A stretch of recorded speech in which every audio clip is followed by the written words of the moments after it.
আপনাকে বারবার বলা হয়েছে এই প্রজেক্টটা ঠিকভাবে কাজ করবেন। আপনি এই প্রজেক্টে এত বড় ভুল করলেন কিভাবে? ম্যাডাম, এই প্রজেক্টে তো কোনো ভুল নেই। ভাইয়েরা তো প্রজেক্ট দেখে অনেক খুশি হয়েছে। আপনি কেন বলতেছেন যে এই প্রজেক্টে ভুল আছে? আমি বলেছি ভুল হয়েছে মানে ভুল হয়েছে। আপনি আর যদি একটা কথাও বলেন তাহলে আপনাকে চাকরি থেকে বরখাস্ত করব। আমার চোখের সামনে থেকে চলে যান এক্ষুনি। নীল নীলার সামনে থেকে চলে গেল। এইদিকে নীলা তার চেয়ারে বসে টেবিলের ওপর থেকে এক গ্লাস পানি নিয়ে পানিটা খেয়ে গ্লাসটা টেবিলে রাখতেই তার পিয়ে বলতে লাগলো, ম্যাডাম, আপনি নীল স্যারকে শুধু শুধু মেরেছেন। নীল স্যার তো সত্যি কথা বলেছে, এই প্রজেক্টে তো কোনো ভুল নেই। এই অফিসের মালিক আমি নাকি তুমি যে বলতেছো এই প্রজেক্টে ভুল নেই? Sorry madam. নীলা আর কিছু বলল না ফাতেমাকে।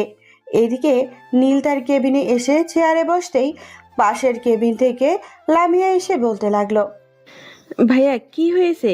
ম্যাডাম তোমার উপর এত চেঁচামেচি করতেছে কেন? আরে লামিয়া, তুই তো জানিস এই মেয়েটা হচ্ছে পাগল। ফাইলের কাজ একবারে সঠিক হয়েছে। এই মেয়েটা বলতেছে যে ভুল হয়েছে। আমার গালে চড় মেরেছে, কিছু বলি নাই। আচ্ছা, তোর কি সাহায্য লাগবে বল।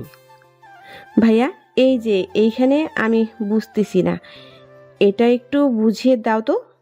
নীল লামিয়াকে সকল কিছু বুঝিয়ে দিতে লাগলো। এইদিকে নীলা তার কেবিনের ভেতর থেকে সিসি ক্যামেরা ফুটেজ সকল কিছু দেখতে চায়। প্রায় 10 মিনিট লামিয়াকে বোঝানোর পর লামিয়া চলে গেল তার কেবিনে। বেশ কিছুক্ষণ পর নীলা আসলো, নীলকে উদ্দেশ্য করে বলতে লাগলো, আপনাকে অফিসে রাখা হয়েছে কাজের জন্য, বসে বসে আড্ডা দেওয়ার জন্য রাখা হয় নাই। আপনি লামিয়ার সাথে এতক্ষণ কি কথা বলেছেন? ম্যাডাম, লামিয়া ফাইলে একটা কাজ বুঝতেছিল না, ওই কাজটা বুঝিয়ে দিলাম এতক্ষণ। ফাইলের কাজ বুঝিয়ে দিয়েছিলেন নাকি লামিয়ার সাথে প্রেম করছিলেন?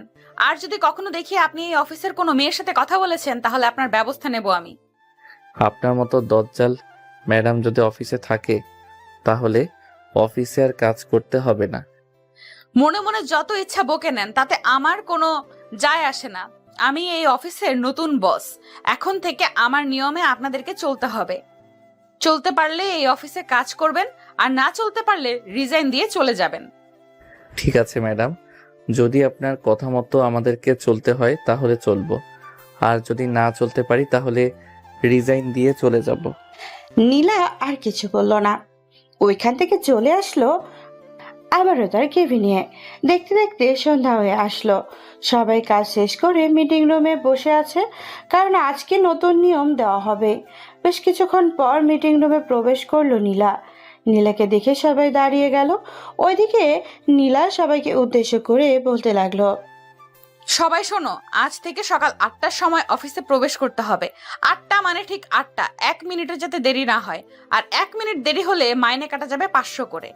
আর দ্বিতীয়ত, কেউ কারোর সাথে কথা বলতে পারবে না। নিজেদের কাজ নিজেরা করবে। যদি না বোঝো তাহলে আমার কাছে নিয়ে আসবে, আমি বুঝিয়ে দেব। বাকি নিয়মগুলো বাহিরে টাঙিয়ে দেওয়া হবে, সবাই পড়ে নেবেন কালকে। এখন তাহলে আপনারা সবাই আপনাদের বাসায় যান। আর মিস্টার নীল, আপনি আমার সাথে আসেন। আপনার সাথে একটা প্রজেক্ট নিয়ে আলোচনা করব। ম্যাডাম, এখন তো আমাদের অফিস ছুটি হয়ে গেছে, এখন কেন আমি আপনার সাথে মিটিং করব? কালকে মিটিং করব, এখন করতে পারবো না। আপনাকে আমি এখন বলেছি প্রজেক্টটা নিয়ে আলোচনা করবেন, মানে প্রজেক্টটা নিয়ে আলোচনা করবেন। আমি যখন আপনাকে ছুটি দেব তখন আপনি বাসায় যাবেন। নীল কোনো কথা বলতে পারছে না। চুপচাপ চলে আসলো নীলার সাথে নীলার কেবিনে। বেশ কিছুক্ষণ বসে রইলো দুইজন একসাথে। প্রায় 10 মিনিট বসে থাকার পর নীলা বলতে লাগলো, এই যে এই প্রজেক্টটা আজকে রাতের মধ্যে আপনি আমাকে বুঝিয়ে এরপর বাসায় যাবেন। ম্যাডাম, এই প্রজেক্টটা তো অনেক বড়, আর বোঝাতে বোঝাতে সারা রাত লেগে যাবে। আর এটার কোনো ডকুমেন্টও নাই যে আমি আপনাকে নির্দিষ্টভাবে বুঝিয়ে দিতে পারবো। আমি আপনার কাছে এত কথা শুনতে চাইছি না। আপনাকে বলেছি আমাকে বুঝিয়ে দেওয়ার জন্য, জাস্ট আপনি বুঝিয়ে দেবেন। এখন কিভাবে বুঝিয়ে দেবেন, কতক্ষণ সময় লাগবে, এইসব আমার জানার দরকার নেই। আপনি হচ্ছেন একটা ফালতু মেয়ে।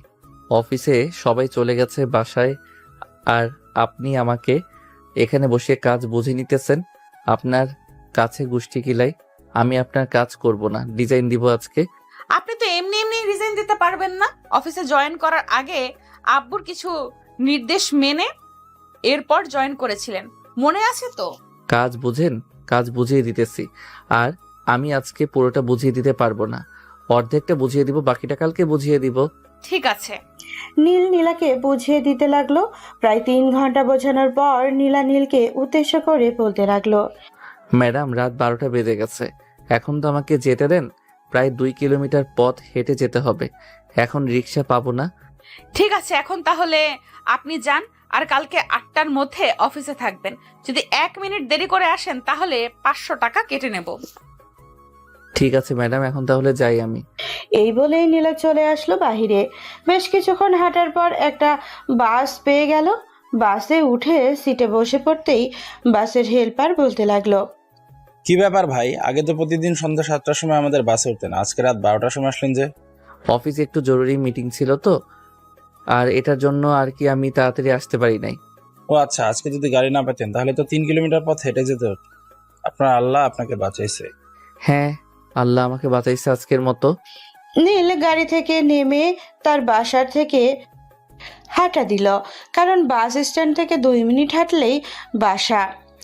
রাত প্রায় 12:30 বেজে গেছে। নীল কলিং বেল বাজাতেই তার আম্মু এসে দরজা খুলে দিল। নীলকে এত রাতে অফিস থেকে আসতে দেখে তার আম্মু বলতে লাগলো, কি রে নীল, আজকে এত দেরি হয়েছে কেন? অফিসে কি কোনো সমস্যা হয়েছে? তুই তো আগে কখনো দেরি করে আসিস নাই। আরে না আম্মু, অফিসে কোনো সমস্যা হয় নাই। ওই ম্যাডামের সাথে আর কি একটা জরুরি প্রজেক্ট নিয়ে মিটিং করেছিলাম তো, তাই আর কি কখন যে রাত 12টা বেজে গেছে টের পাই নাই। আমি ফ্রেশ হয়ে আসতেছি, আমার জন্য খাবার রেডি করো। আবার কালকে সকাল সকাল অফিসে যাইতে হবে। ম্যাডামের করা নির্দেশ আছে, সকাল 8টায় অফিসের ভিতরে থাকতে হবে। যদি না থাকতে পারি তাহলে 500 টাকা কেটে নেবে। আচ্ছা যা, ফ্রেশ হয়ে আয় তুই, আমি খাবার রেডি করতেছি। আর তোকে সকাল সকাল ডেকে দেবো নি, যাতে তুই তাড়াতাড়ি ঘুম থেকে উঠে অফিসে চলে যেতে পারিস।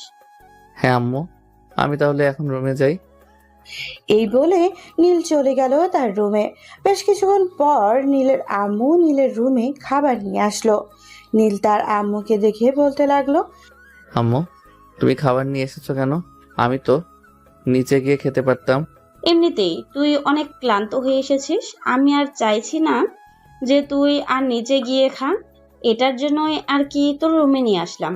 এখন তাড়াতাড়ি খাবার খেয়ে নে। নীল তাড়াতাড়ি খাবার খেয়ে ঘুমের দেশে পাড়ি জমালো। পরদিন সকালে 7টায় নীল ঘুম থেকে উঠে ফ্রেশ হয়ে হালকা পাতলা নাস্তা করে তাড়াতাড়ি অফিসে চলে গেল। গিয়ে দেখে সবাই বসে আছে। ঘড়ির দিকে তাকাতেই দেখতে পেল সকাল 8টা 2 বাজে। এটা দেখে নীল মনে মনে বলতে লাগলো, ও শিট, এত তাড়াতাড়ি ঘুম থেকে উঠেও অফিসে আসতে পারলাম না তাড়াতাড়ি। এখন জানি ম্যাডাম কি বলে। ওই তো আসতেছে অহংকারী ম্যাডাম। নীল চুপচাপ দাঁড়িয়ে আছে। এমন সময় নীলা সামনে এসে দাঁড়িয়ে বলতে লাগলো, আজকে আপনি 2 মিনিট লেট করে এসেছেন অফিসে, এটার জন্য আপনাকে বেতন থেকে 500 টাকা কেটে নিলাম। এখন আপনি আপনার কেবিনে গিয়ে কাজ করেন। ম্যাডাম, আপনি যেহেতু আমার বেতন থেকে 500 টাকা কেটে নিয়েছেন, সো এখন এক কাজ করেন, আপনি আমার কেবিনে গিয়ে আমার কাজগুলো করে নেন। কারণ আমার বেতন প্রতিদিন হিসাব করলে এই ধরেন 800 থেকে 900 টাকা। আমি আজকে আর কাজ করব না, আজকে অফিসে আসলাম না এটা ভেবে আপনি আমার কাজটা করে নেন। এই বলে নীল ওইখান থেকে চলে যেতে যাবে। এমন সময় পেছন থেকে নীলা নীলের শার্টের কলার টেনে ধরে তার দিকে ঘুরিয়ে ঠাস ঠাস করে চড় মারল তার গালে। আর বলতে লাগলো, সামান্য মাত্র একজন কর্মচারী হয়ে আমার মুখের উপরে কথা বলতেছো, এটার জন্য তোমার শাস্তি এটা। আর যদি কখনো আমার মুখের উপরে কথা বলো তাহলে এখন তো একটা দিয়েছি, পরের বার 3টা দেব। চুপচাপ দিয়ে তোমার কেবিনে বসে কাজ করো। নীল রাগী চোখে একবার নীলের দিকে তাকিয়ে চলে আসলো তার কেবিনে। চুপচাপ বসে কাজ করতেছে। এমন সময় তার কেবিনের ভিতরে প্রবেশ করলো ইকবাল। নীলের গালের দিকে তাকিয়ে ইকবাল বলতে লাগলো, কি ব্যাপার নীল, তোর গালে এটা কিসের দাগ? মনে হচ্ছে তো কেউ তোকে চড় মারছে। আর বললেন না, ইকবাল ভাই আজকে 2টা মিনিট দেরি করে এসেছে বলে সে আমার মাইনে থেকে 500 টাকা কেটে নিয়েছে। এখন আমি বলছিলাম যে আজকে আর অফিস করব না, এটার জন্য সে আমার শার্টের কলার টেনে ধরে তার দিকে ঘুরিয়ে ঠাস করে চড় মারছে। অফিসের বস হয় এটার জন্য কিছু বললাম না তাকে। যদি বস না হতো তাহলে দেখতেন কি করতাম। এখন কি দরকারে এসেছেন তাড়াতাড়ি বলেন, আবার দেখলে চেঁচামেচি করবে। আমি ম্যাডামের কেবিন থেকে আসলাম, এই ফাইলটা দিয়েছে, বলেছে যে পুরো কাজ কমপ্লিট করে আজকে বাসায় যাওয়ার জন্য। মানে এই ফাইলের কাজ করতে তো 2 দিন সময় লাগবে। আমি কাজ করতে পারবো না ম্যাডাম। আমি কাজ করতে পারবো না। ম্যাডামকে গিয়ে বলবেন যে আমি এই কাজ পারি না। আমি যেতে পারবো না, এমনিতেই ম্যাডাম রেগে আছে, কিসের জন্য জানি না। এখন যদি আমি যাই আমাকে ধরে পিটাইবো, তার চাইতে তুমি যাও। ভাই এত যদি ভয় পান তাহলে কাজ করার জন্য আসলেন কেন? দেন ফাইলটা, আমি যাইতেছি। এখন যদি বেশি ঘাটতেরামি করে আমার সাথে তাহলে আমি কতটা ঘাটতেরা এটা দেখিয়ে দিব। এই বলে নীল ফাইলটা নিয়ে চলে আসলো ওইখান থেকে। নীলার কেবিনের দিকে নীলা তার বেস্ট ফ্রেন্ডের সাথে কথা বলতেছে। এমন সময় নীলকে দেখে নীলা তার বেস্ট ফ্রেন্ডকে বলতে লাগলো, একটু ওয়েট করো, আমি কিছুক্ষণ পর কথা বলতেছি। এই বলে কলটা কেটে ফোনের স্ক্রিনটা বন্ধ করে টেবিলের উপরে রেখে নীলের সামনে দাঁড়িয়ে বলতে লাগলো, আপনাকে এই ফাইলটা দিয়েছি কাজ করার জন্য, এটা আবার নিয়ে এসেছেন কেন আমার কাছে? এই ফাইলের কাজ শেষ করতে করতে আমার 3 থেকে 4 দিন সময় লাগবে। আমি অফিসে বসে কাজ করতে পারবো না। যদি আমাকে বাসায় যাওয়ার অনুমতি দেন তাহলে আমি কাজ করতে পারবো এই ফাইলের, আর না দিলে আমি এই ফাইল আপনার টেবিলে রেখে গেলাম। এখন কিন্তু বেশি বেশি হয়ে যাইতেছে। আপনার অনেক সাহস বেড়ে গেছে তাই না? আমার মুখে মুখে তর্ক করেন। When did I argue with you again? If you torture us like this, we will be forced to take action against you, sir. আপনার স্যার আর অফিসে আসবে না। গতকালকে না বললাম আপনাকে আমি এই অফিসের মালিক, সো এখন এই অফিসে কাজ করতে হলে আমার নিয়মে কাজ করতে হবে। এখন তাড়াতাড়ি নিয়ে চলে যান এই ফাইলটা। বাকি ফাইলগুলোর কাজ শেষ করে এই ফাইলের কাজ শেষ করবেন। এখন যদি 3 দিন সময় লাগে তাহলে 3 দিন আপনাকে অফিসে থেকে এরপর কাজ করতে হবে। ঠিক আছে, তবে আমারও একটা কথা মানতে হবে।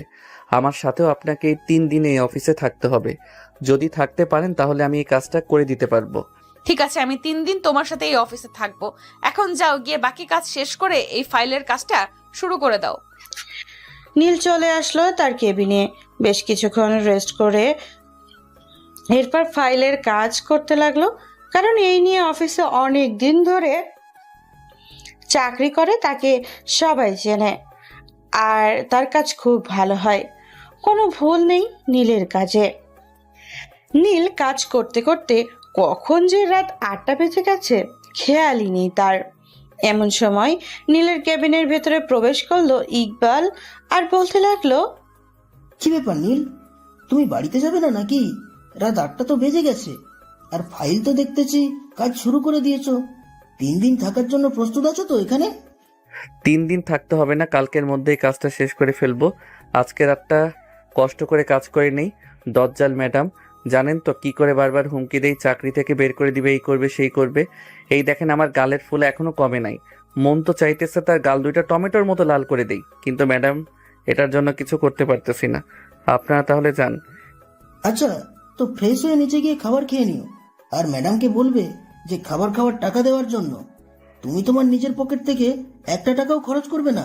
এটা একটা ভালো আইডিয়া দিয়েছেন ইকবাল ভাই। ঠিক আছে, আপনি যান তাহলে, আমি কাজ করতে থাকি, দেরি হয়ে যাইতেছে। ইকবাল চলে যেতেই নীল তার কাজ শুরু করে দিল। বেশ কিছুক্ষণ কাজ করার পর নীলা আসলো আর নীলকে উদ্দেশ্য করে বলতে লাগলো, মিস্টার নীল, চলেন খাবার খেয়ে আসি। হ্যাঁ ম্যাডাম চলেন, আমারও খুব ক্ষুধা লাগছে, খাবার খাবো। আর খাবারের টাকাটা কিন্তু আপনি দিবেন, আমি দিতে পারবো না। ঠিক আছে, খাবারের টাকা আমি দেব।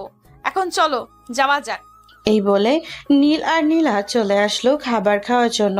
বেশ কিছুক্ষণ খাওয়া দাওয়া করে দুইজন চলে আসলো আবার অফিসের ভেতরেই। নীলা নীলকে উদ্দেশ্য করে বলতে লাগলো, আপনি কাজ করতে থাকেন, আমি আমার কেবিনে আছি। যদি কোনো প্রয়োজন হয় তাহলে আমাকে ডাক দিয়েন। এই বলে নীলা ওইখান থেকে চলে গেল। এদিকে নীলা তার কাজ করতেই লাগলো। বেশ কিছুক্ষণ কাজ করার পর হঠাৎ নীলের ফোনটা বেজে উঠলো। তাকিয়ে দেখে তার আম্মু কল দিয়েছে। কলটা রিসিভ করতেই ওই পাশ থেকে তার আম্মু বলতে লাগলো, কি রে নীল, আজকে বাড়িতে আসবি না? রাত তো অনেক হয়েছে। আম্মু আজকে একটু অফিসে কাজ বেশি তো এটার জন্য আর যাইতে পারি নাই। কালকে একবারে রাতে আসবো। ঠিক আছে, আর খাবার খেয়ে নিস বাবা, রাত তো অনেক হয়েছে। আমার জন্য চিন্তা করতে হবে না, আমি খাবার খেয়ে নিয়েছি। এখন রাখলাম, তাহলে আম্মু পরে আবার কথা বলবো। এই বলে নীল কলটা কেটে দিল।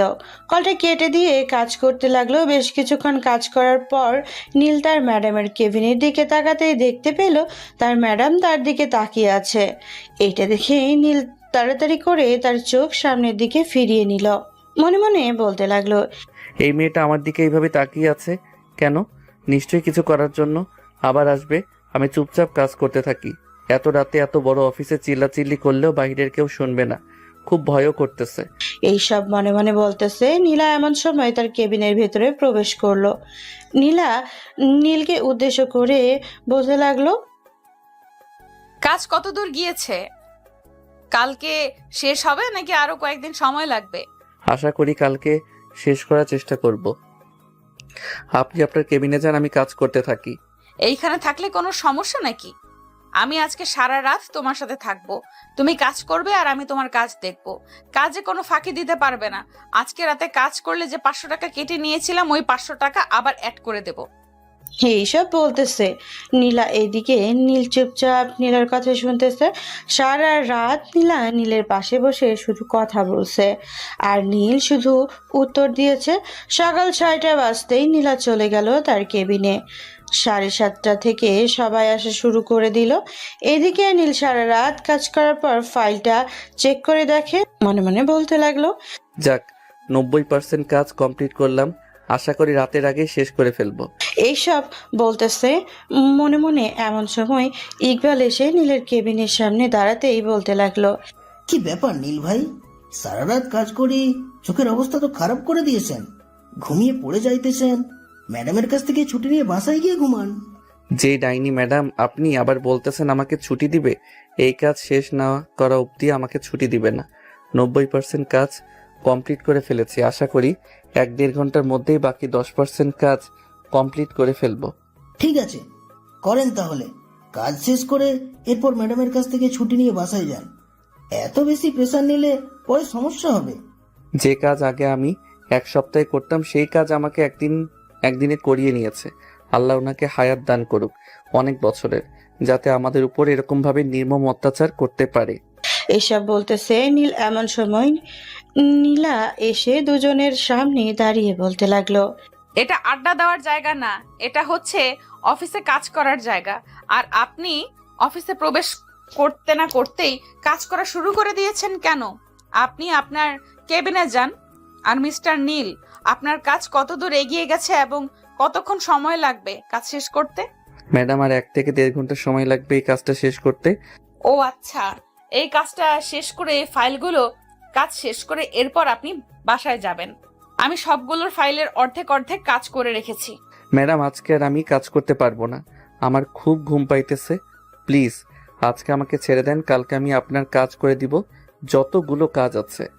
নীলা নীলের চোখের দিকে তাকিয়ে দেখে সত্যি তার চোখ দুইটা ঘুমিয়ে টানছে এবং এক রাতের মধ্যে তার মুখের অবস্থা খুব খারাপ হয়ে গেছে। এটা দেখে নীলা বলতে লাগলো, ঠিক আছে, তোমাকে ছুটি দিয়ে দিলাম। এই বড় ফাইলের কাজটা শেষ করে এরপর তুমি বাসায় চলে যাবে। আর সারাদিন ঘুমিয়ে সন্ধ্যা 7টার দিকে একবার অফিসে আসবে এই ফাইলটা নেওয়ার জন্য। অন্যান্য অফিসের বায়াররা আসবে। তুমি ফাইলটার কাজ করেছো, তুমি তাদেরকে খুব ভালো করে বুঝিয়ে দিতে পারবে আশা করি। এই বলে নীলা ওইখান থেকে চলে গেল তার কেবিনে। বেশ কিছুক্ষণ পর নীলা তার কাজ শেষ করে ফাইলটা জমা দিয়ে চলে গেল বাসায়। ফ্রেশ হয়ে খাওয়া দাওয়া করে ঘুমের দেশে পাড়ি জমালো নীল। বিকাল 5টার নীলের ঘুম ভেঙে যেতেই নীল ফ্রেশ হয়ে চলে আসলো নিচে। তার আম্মুকে উদ্দেশ্য করে বলতে লাগলো, আম্মু, আমি অফিস যাইতেছি। রাতে 9টায় চলে আসবো। খাবার রান্না করে রাখো। ঠিক আছে, যা তাহলে।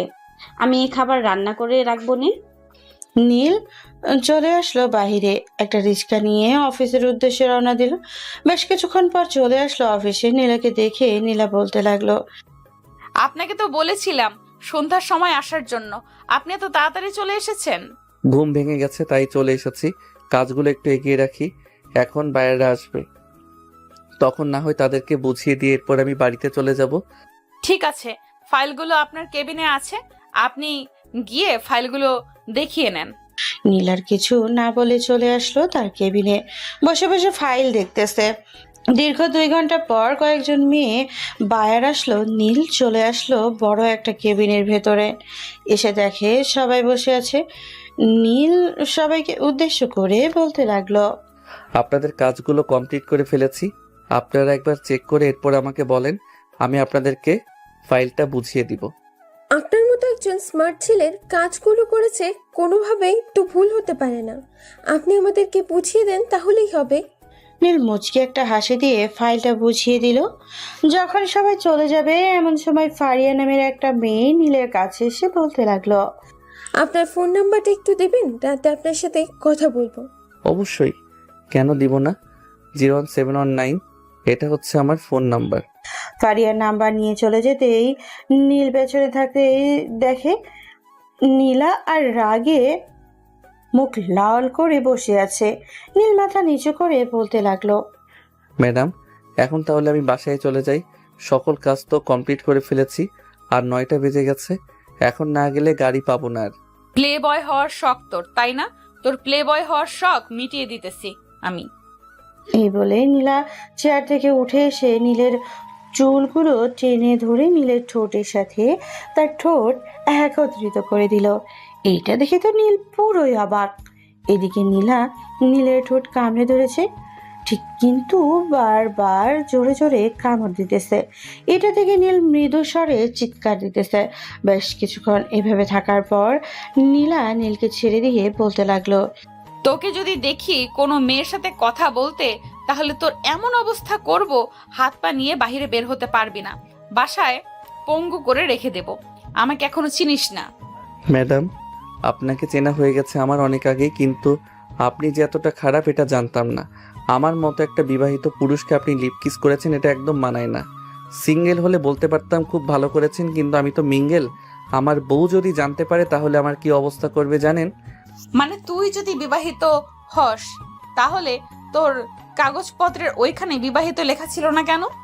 আমি তো বিয়ে করেছি মাত্র 3 মাস হয়েছে, আর আমি তো এই অফিসে চাকরি করি প্রায় 3 বছর বা 4 বছরের মতো হবে। ওই সময় তো আমি বিয়ে করি নাই, তাই আর কি ওই জায়গায় লেখা ছিল না। তাহলে আমার লিপকিস আমাকে ফিরিয়ে দে। এখন কিভাবে তুই আমার লিপকিস ফিরিয়ে দিবি আমি জানি না, এখন ফিরিয়ে দিতে হবে, মানে এখনই ফিরিয়ে দিবি। এই বলেই নীলা দাঁড়িয়ে রইল। এদিকে নীল কি করবে বুঝে উঠতে পারছে না। নীল মনে মনে বলতে লাগলো, যেহেতু ম্যাডাম আমাকে কিস করেছে, সো আমি ম্যাডামকে কিস করলে শোধবোধ হয়ে যাবে, তাহলে তো আর কোনো কিছু করতে হবে না। যেই ভাবা সেই কাজ। নীল নীলাকে আবারও জড়িয়ে ধরে কিস করতে লাগলো। নীলা এইভাবে কিস করছে, নীল সেভাবে করছে। দীর্ঘ 10 মিনিট কিস করার পর নীলা ছেড়ে দিয়ে বলতে লাগলো, এখন শোধবোধ হয়ে গেছে। আপনিও লিপ কিস করেছিলেন আমাকে, আমিও লিপ কিস করেছি আপনাকে। এখন তাহলে গেলাম। এই বলে নীল ওইখান থেকে চলে আসলো তার বাসায়। রাতে খাওয়া দাওয়া করে রুমের ভেতরে শুয়ে শুয়ে মনে মনে এইসব ভাবতেছে আর মুচকি মুচকি আসতেছে। মেয়েটা কি বোকা, আমাকে লিপ কিস করেছে তো করেছে, আবার আমিও লিপ কিস করেছি। ইস, এত মিষ্টি ঠোঁট আগে যদি জানতাম তাহলে আরো আগে লিপ কিস করতাম। কিন্তু হঠাৎ ম্যাডাম আমার সাথে এরকম করলো কেন বুঝলাম না। আমাকে পছন্দ করে ফেলেছে নাকি? হতেও পারে, আবার নাও হতে পারে। এইসব চিন্তা করতে করতে নীল ঘুমের দেশে পানি জমালো। ওইদিকে নীলা খাবার টেবিলে বসে তার আব্বুকে উদ্দেশ্য করে বলতে লাগলো, আব্বু, আমাদের অফিসে যে নীল নামের একটা ছেলে কাজ করে, সে কি বিয়ে করেছে? আমার জানা মতে তো সে এখনো বিয়ে করে নাই। কেন, কিছু হয়েছে নাকি? না, তেমন কিছু হয় নাই। আমি আজকে জিজ্ঞেস করেছিলাম বিয়ে করেছে নাকি, কিন্তু সে তো বলল বিয়ে করেছে 3 মাস আগে। তাহলে আমি বলতে পারতেছি না সে বিয়ে করেছে নাকি। তবে তুই এক কাজ কর, আমাদের অফিসে ইকবাল নামে একটা ছেলে কাজ করে, কালকে তাকে জিজ্ঞেস করিস, সে বলে দিবে। ঠিক আছে আব্বু। এই বলে নীলা চলে গেল তার কেবিনে। বিছানায় শুয়ে শুয়ে এইসব ভাবতে ভাবতে ঘুমের দেশে নীলাও পাড়ি জমালো। এদিকে ফারিয়া নামের মেয়েটা নীলকে কল দিল, কিন্তু নীল ফোন রিসিভ করলো না, কারণ সে এখন ঘুমে বিভোর হয়ে আছে। এদিকে ফারিয়া মনে মনে বলতে লাগলো, মনে হয় ঘুমিয়ে গেছে, রাত তো আর কম হয় নাই। আমিও ঘুমাই, কালকে সকালে না হয় কল দিব। এসব বলতে বলতে ফারিয়াও ঘুমের দেশে বাড়ি জমালো। পরের দিন সকাল 7টায় নীল ঘুম থেকে উঠে ফ্রেশ হয়ে রুমে আসতেই দেখতে পেল তার ফোনটা বাজতেছে। অচেনা নাম্বার। কলটা রিসিভ করতেই ওই পাশ থেকে ফারিয়া বলতে লাগলো, কেমন আছেন? আর কালকে রাতে আপনাকে ফোন দিয়েছিলাম, ফোন রিসিভ করেন নাই কেন? কালকে রাতে তো আমি ঘুমিয়ে গিয়েছিলাম, আর আপনি যে ফোন দিয়েছেন আমি দেখি নাই। সকালে উঠে আপনি তো সেই মেয়েটা যে আমার নাম্বার নিয়েছিলেন অফিস থেকে, তাই না? হ্যাঁ, আমি সেই মেয়েটা। তো এখন অফিসে যাবেন নাকি? হ্যাঁ, আমি এখন অফিসে যাব, ফোন রাখলাম। আর আমাকে ফোন দিলে দুপুর 2টার সময় ফোন দিবেন। অফিসে থাকলে ফোনে কথা বলতে পারবো না, ম্যাডাম খুব রাগী মানুষ, কথা বলতে দেখলে বকাঝকা করবে। তাহলে আমাদের অফিসে চলে আসেন, আমি আপনার কাজের ব্যবস্থা করে দিব। না না, আমি এই অফিসে চাকরি করি অনেক বছর ধরে। এখন যদি চাকরিটা ছেড়ে দিই তাহলে বড় স্যার জিজ্ঞেস করবে কেন ছেড়ে দিয়েছি, অনেক কথা বলবে। ঠিক আছে, চাকরি করেন তাহলে এখন ফোন রাখলাম, আমি অফিসে যাব, দুপুরে ফোন দিব, কল রিসিভ করেন। এই বলে ফারিয়া কলটা কেটে দিল। এদিকে নীল চলে আসলো অফিসে, তার কেবিনে বসে কাজ করতেছে। এমন সময় ইকবাল আসলো আর বলতে লাগলো, নীল, তুমি কিন্তু এই কাজটা একদম ঠিক করো নাই। মিয়া, তোমার সাথে এতদিন ধরে চলাচল করি, তুমি বিয়ে করেছো, আমাকে একবারও জানাও নাই। এটা কিন্তু একদম ঠিক করো নাই। কেন ইকবাল ভাই, আমি আবার কি করলাম? আরে মিয়া, কে বলেছে আমি বিয়ে করেছি? আমি এখনো বিয়ে করি নাই। বিয়ে করলে তো আপনারা জানতে পারতেন। তাহলে ম্যাডাম যে বলল তুমি বিয়ে করেছো, এটা কি মিথ্যা? ও আচ্ছা, এটা ম্যাডাম বলেছে। আসলে ম্যাডাম একটু আমার উপর জেলাস ফিল করে, তো এটার জন্য আমি আর একটু জেলাস ফিল করার জন্য এসব বলেছি। ম্যাডাম যদি জিজ্ঞেস করে তাহলে বলবেন যে বিয়ে করে ফেলেছি। ঠিক আছে, তুমি যেভাবে বলবে সেভাবেই হবে। এখন তুমি কাজ করো, আমি আমার কেবিনে গেলাম। ইকবাল চলে গেল তার কেবিনে। এদিকে কলে সকল কিছু শুনছে নীলা। দুপুরে খাবার খাওয়ার জন্য সবাই চলে গেল ক্যান্টিনে। এদিকে নীল সবকিছু গুছিয়ে যে ক্যান্টিনের দিকে যেতে যাবে, এমন সময় নীলা ডাক দিয়ে বলল, নীল, আজকে তুমি আমার সাথে খাবার খাবে, ভেতরে আসো। নীল ভেতরে আসতেই দরজাটা লাগিয়ে দিয়ে দুইজন বসে পড়লো খাবার খাওয়ার জন্য। খাবার খাইতেছে দুইজন, এমন সময় নীলের ফোনটা বেজে উঠলো। তাকিয়ে দেখে ফারিয়া কল দিয়েছে। নীল একবার নীলার দিকে তাকিয়ে কলটা রিসিভ করে কানের কাছে নিতেই ফারিহা বলতে লাগলো, কি করো, খাবার খাচ্ছ এখন নাকি? হ্যাঁ, খাবার খাইতেছি, খাওয়া দাওয়া শেষ করে আমি ফোন দিব। ফোন রাখলাম তাহলে এখন। ঠিক আছে, খাওয়া দাওয়া শেষ করে ফোন দিবে, কিন্তু অপেক্ষায় রইলাম। এই বলে নীল কলটা কেটে দিল। এদিকে নীলা নীলের দিকে তাকিয়ে চোখ দুইটা বাঁকা করে বলতে লাগলো, ফারিয়া কল দিয়েছে তাই না? না, ফারিয়া কল দেয় নাই, আমার বউ কল দিয়েছে। খাওয়া দাওয়া করে এরপর ওর সাথে কথা বলবো। আচ্ছা, তোর ফোনটা দে, আমি তোর বউয়ের সাথে কথা বলবো, দেখি তোর কিরকম বউ হয় উনি। এই বলে নীলা নীলের ফোনটা নিয়ে কল দিল ফারিয়ার নাম্বারে। বেশ কিছুক্ষণ পর ফারিয়া কলটা রিসিভ করে বলতে লাগলো, কি ব্যাপার, এত তাড়াতাড়ি খাওয়া শেষ নাকি আমার সাথে কথা বলার জন্য ফোন দিয়েছো খাবার না খেয়ে? আমি নীল না, আমি নীলের বস নীলা বলতেছি। কালকে নাম্বার নিলেন, আবার আমার অফিসের কর্মচারীর সাথে রিলেশন করতেছেন, এটা কিন্তু একদম ঠিক না। আপনাকে সতর্ক করে দিলাম, আপনি আর ফোন দিবেন না নীলকে। আমি 100 বার ফোন দিব নীলকে, আমার পছন্দ হয়ে গেছে। দরকার পড়লে কালকে নীলকে বিয়ে করব, তবুও আমার নীলকে লাগবে। নীলকে বিয়ে করলে আপনি কোনো কিছুই পাবেন না, কারণ নীলের সবকিছু আমার কাছে আর আমার সবকিছু নীলের কাছে। আপনি চাইলে আমি দেখাতে। মানে বুঝলাম না, কি দেখাতে চাইতেছেন? ওয়েট করেন, আমি দেখাচ্ছি আপনাকে। এই বলে ফারিয়া হাত ধুয়ে চলে আসলো সামনে। নীলের চেয়ারটা গুতলিয়ে নীলের ঠোঁটের সাথে তার ঠোঁট একত্রিত করে একটা পিক তুললো। পিক তোলা শেষ হতেই ফারিয়ার হোয়াটসঅ্যাপে পাঠিয়ে দিল। এটা দেখে ফারিয়া বলতে লাগলো, আপনি কাজটা একদম ভালো করছেন না, নীলকে আমার কাছ থেকে কেড়ে নিলেন। আপনার আগে আমি পছন্দ করেছি নীলকে, আর সামনে বিয়ে করব নীলকে, আপনাকে ইনভাইট করব। এই বলে নীলা ভয়েসটা সেন্ড করে রেখে দিল। নীলাকে উদ্দেশ্য করে নীলা আবার বলতে লাগলো, আর যদি দেখি কোনো মেয়ের সাথে কথা বলতে, তাহলে তোর ঠোঁট সেলাই করে রেখে দিব। তুই এখনো আমাকে ভালোভাবে চিনিস না। আপনি আমার কে হন যে আমাকে এভাবে শাসন করতেছেন? আমি যার সাথে ইচ্ছা তার সাথে কথা বলবো, তাতে আপনার কি? নীলা নীলের শার্টের কলার টেনে ধরে বলতে লাগলো। তুই হচ্ছিস আমার জান, মানে হচ্ছে তুই আমার বর এখন থেকে। হ্যাঁ, আমি আপনাকে আগেই বলেছি আমি বিবাহিত। আপনি কেন আমার পিছু পিছু ঘুরঘুর করতেছেন? এতই যদি ভালো লাগে তাহলে ইকবাল ভাইকে বিয়ে করেন, উনিও বিবাহিত। তুই যে বিবাহিত না এটা আমি অনেক আগেই জেনে গেছি। সো আমার সাথে বাটপারি করা ছেড়ে দে, এইসব আমার একদম পছন্দ না। শেষবারের মতো বলে দিলাম তোকে, আর যাতে কোনোদিনও মিথ্যা কথা না বলিস। এখন যা, গিয়ে কাজ কর, আর তোর ফোন আমার কাছে থাকবে। এখন থেকে অফিস থেকে যাওয়ার সময় তোর ফোন নিয়ে যাবি। নীল চুপচাপ চলে গেল তার কেবিনে।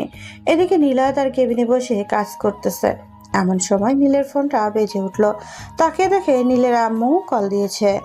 নীলা কলটা রিসিভ করতেই ওই পাশ থেকে নীলের আম্মু বলতে লাগলো। হ্যালো নীল, তুই আজকে ছুটি নিয়ে একটু বাসায় চলে আয়। তোর মামা মামি আর মামা তো বোন আসতেছে, বাজারে যেতে হবে, তোর আব্বু তো অফিসে।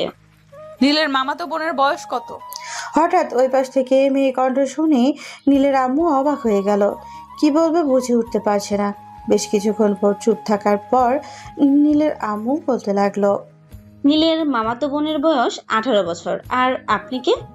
আপনি নীলের ফোন কোথায় পাইছেন? আমি হচ্ছি নীলের বস, তবে এখন থেকে ওর হবু বউ আমি। 2 দিন পর আপনাদের বাসায় আসবো। আপনারা নীলের বিয়ে ঠিক করবেন না অন্য কোথাও?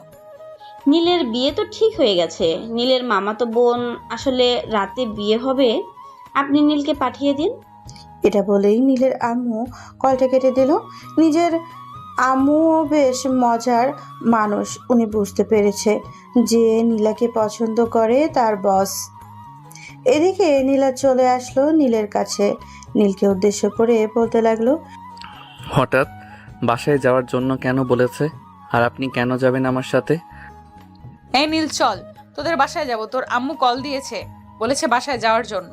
তোকে যে বিয়ে করব ওইটার জন্য কথা বলতে যাব, চল আমার সাথে।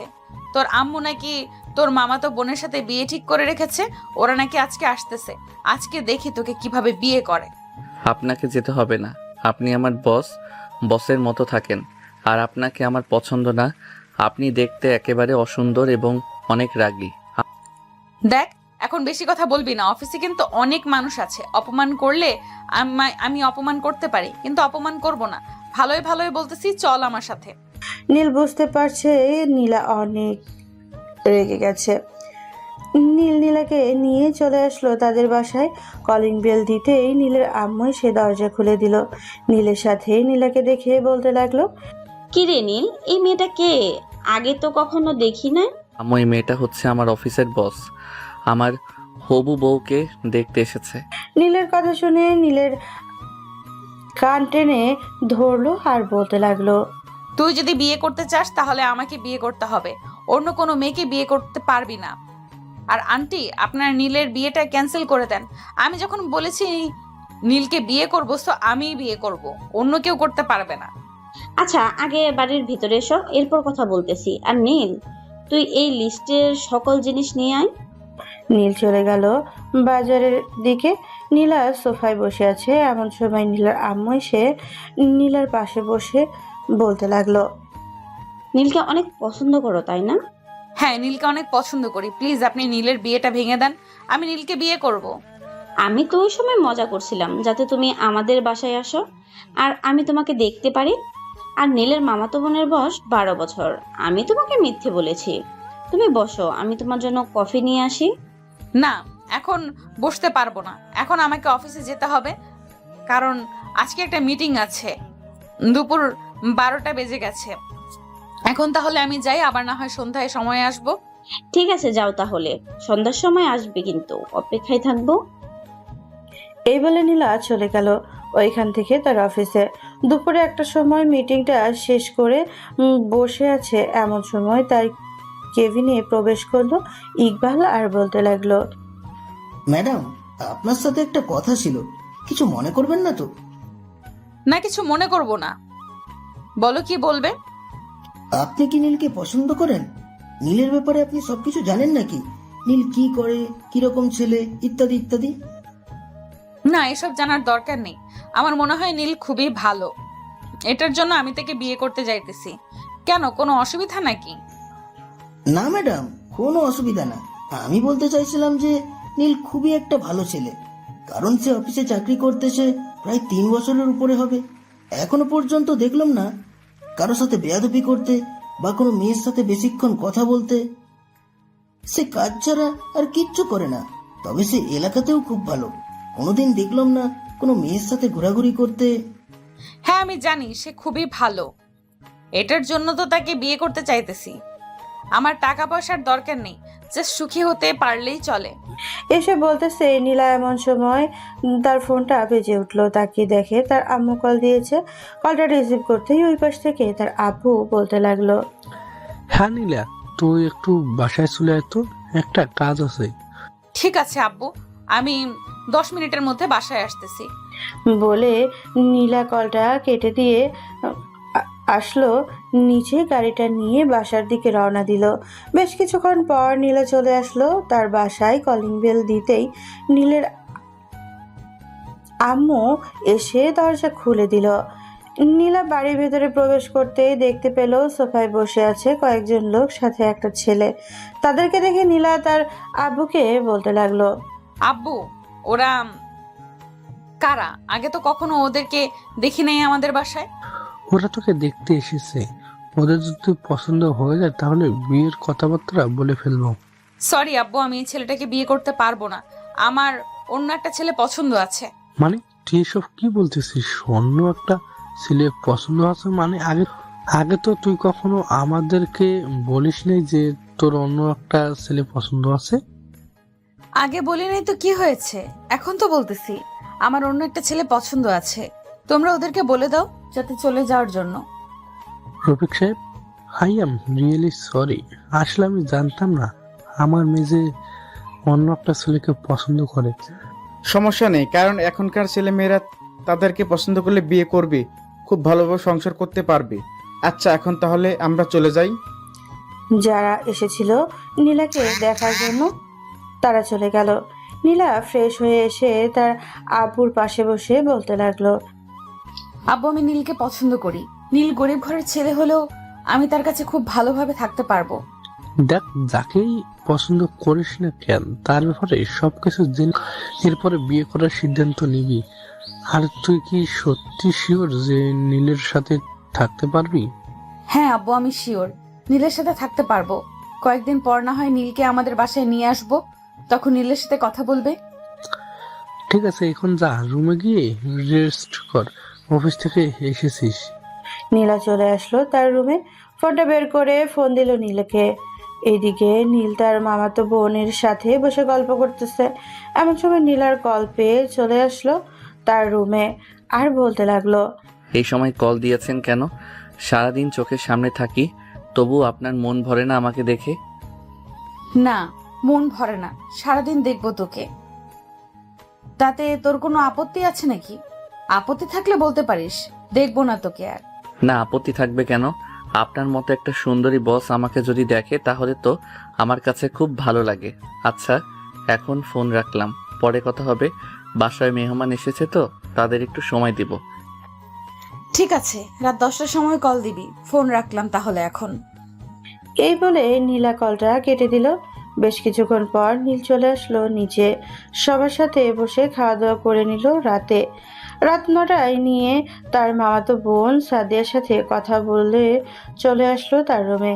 বিছানায় শুয়ে ফোন দিল নীলাকে।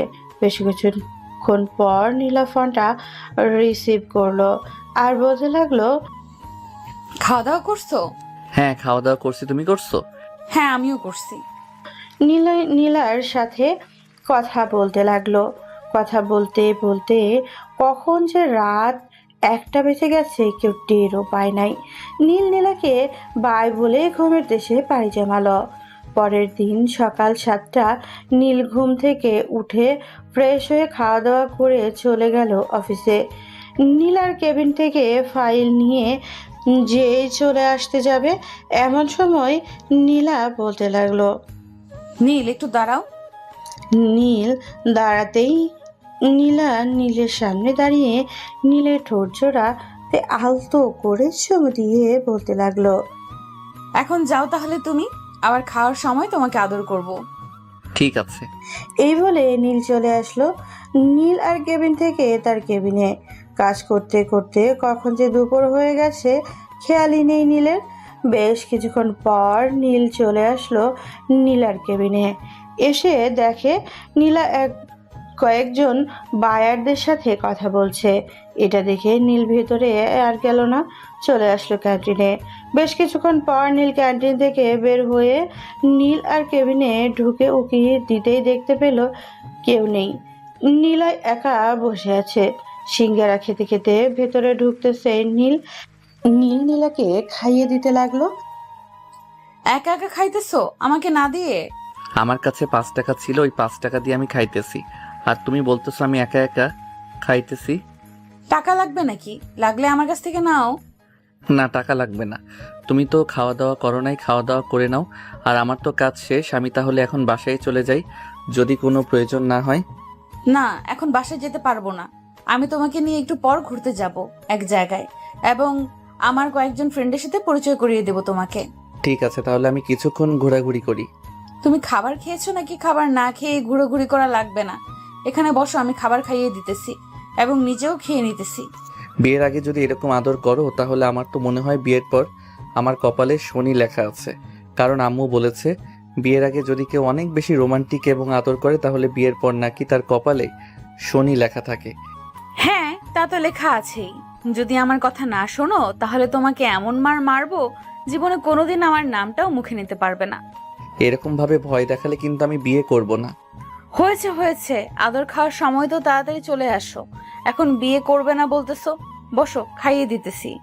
এদিকে নীল খাবার খেয়ে মুখ ধুয়ে নীলাকে নিয়ে চলে আসলো নিচে। নীলা ড্রাইভ করতেছে আর নীলের সাথে কথা বলতেছে। এমন সময় নীল বলতে লাগলো, জানি না তোমার মধ্যে কি দেখেছি, তবে তোমার মধ্যে অন্যরকম একটা জিনিস আছে যেটা আমাকে তোমার প্রতি খুব আকর্ষণ করেছে। আচ্ছা, এইসব কথা বাদ দাও, এখন বলো বিয়ে কবে করবে? আমি কিন্তু আব্বুকে তোমার কথা বলেছি। আব্বু বলেছে যে তোমাকে নিয়ে যাওয়ার জন্য আমাদের বাসায়। আচ্ছা নীলা, আমার কি এমন দেখেছো যে আমাকে পছন্দ করেছো? আমার মধ্যে তো তেমন কিছু নেই যে তুমি আমাকে পছন্দ করতে পারবে। আমাকে আর কয়েকটা দিন সময় দাও। আম্মু আব্বু তো বলতেছে এখনই বিয়ে করার জন্য, কিন্তু আমি এখন বিয়ে করব না। আমি নিজের পায়ে দাঁড়াতে চাই, নিজে কিছু একটা করতে চাই। বিয়ের পর তো এই অফিসটা তোমার হয়ে যাবে, তখন তোমাকে আর নিজের পায়ে দাঁড়াতে হবে না। তুমি এই অফিসে চাকরি করবে, আমি বাসায় আম্মু আব্বুকে সময় দিব। দেখো নীলা, তোমার এসব জায়গা সম্পত্তির উপর আমার একদম লোভ নেই। যদি লোভ থাকতো তাহলে আমি আরো অনেক আগে তোমার পিছনে ঘুরঘুর করতে পারতাম। হ্যাঁ, আমি জানি, এটার জন্যই তো আমি তোমাকে বিয়ে করেছি, কারণ তুমি অন্যদের চাইতে অনেকটা ভিন্ন, কিন্তু খুব রাগী। আমার রাগ এখনো দেখো নাই? ওই দিন আমাকে চর মারছো, এটার জন্য তো কিছু বলি নাই। এখন তো বিয়ে করব, বিয়ে করলে বাসরাতে পুষিয়ে নিব চরটা। নীলের কথা শুনে নীলা মুচকি হাসলো। বেশ কিছুক্ষণ পর দুইজন চলে আসলো অনেকটা দূরে একটা সুন্দর কফি শপে। দুইজন বসে কথা বলতেছে আর কফি খাইতেছে। বেশ কিছুক্ষণ পর নীলার কয়েকজন বান্ধবী আসলো। নীলকে দেখে বলতে লাগলো, বাহ নীলা, তুই তো ভালো একটা ছেলে পাইছস, দেখতেও হ্যান্ডসাম, আবার তোর অফিসের চাকরিও করে। রোমান্টিক কিছু করছিস নাকি? এই, তোরা চুপ করবি? এসব বলতে বলেছি নাকি? নীল এই হচ্ছে ময়না, এই হচ্ছে টিয়া, আর ওর নাম হচ্ছে সাবিহা। সবাই বলে আড্ডা দিতে লাগলো। আড্ডা দিতে দিতে কখন যে সন্ধ্যা হয়ে গেছে কেউ টেরও পায়নি। নীলা আর নীল চলে আসলো বাসায়। কলিং বেল বাজতেই নীলের আম্মু এসে দরজা খুলে দিল। নীলাকে উদ্দেশ্য করে বলতে লাগলো, কি রে নীল, নীলাকে নিয়ে আসতে পারি না? মেয়েটার সাথে কিছুক্ষণ গল্প করতাম, বাড়ি তো সারাদিন একা একাই থাকি। আচ্ছা, কালকে নিয়ে আসবো নে, আজকে তো চলে এসেছি। ওরা কি চলে গেছে নাকি? না, ওরা চলে যায় নাই, ওরা বিশ্রাম নিতেছে, কারণ আজকে একটু ঘুরতে গিয়েছিলাম তো। তুই আসার 10 মিনিট আগেই এসেছে। ও আচ্ছা, আমি ফ্রেশ হয়ে আসতেছি, তোমরা থাকো তাহলে। এই বলে নীল চলে গেল তার রুমে। ফ্রেশ হয়ে এসে সবার সাথে বসে গল্প করতে লাগলো। গল্প করার মাঝখানে নীলের মামা বলতে লাগলো, কিরে নীল, বিয়ে সাথে করবি না নাকি?